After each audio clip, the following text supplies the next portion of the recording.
They mistook her silence for weakness.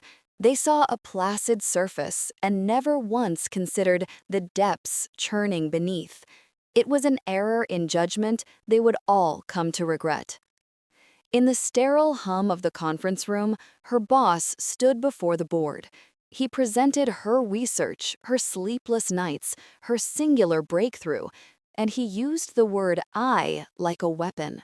From the back of the room, she watched, her stillness a perfect camouflage. They saw submission. She saw the precise architecture of his ego, a structure she now knew how to demolish. Her friend used that silence as a confessional, a void to pour her secrets into. Late-night calls became a torrent of tears and fears, painting a portrait of a life in chaos. But the next day, those same secrets were twisted into hallway whispers, cruel jokes at her expense. They saw a harmless confidant, a sponge for their drama.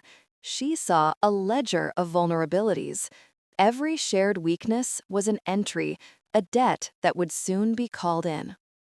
Even family saw only what they wanted to see.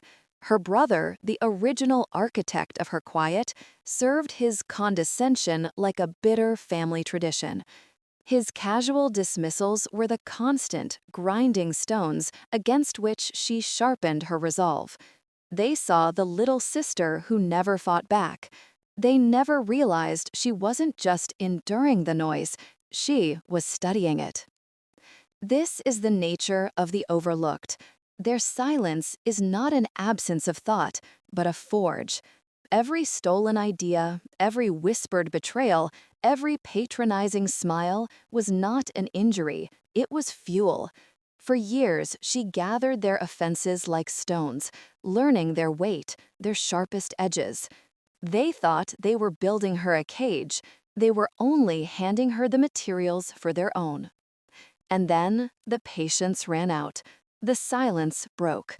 What is the true price of a stolen career? Her boss learned it was everything. A single, anonymous email containing meticulous proof of his intellectual theft landed in every key inbox. His carefully constructed world didn't just crack, it atomized. The foundation he stole from her became his tombstone. For the friend, the cost was a reputation built on lies.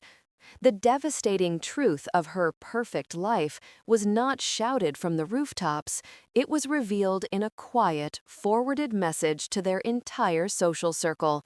A reputation dismantled with less effort than it takes to build. They had underestimated the quiet one.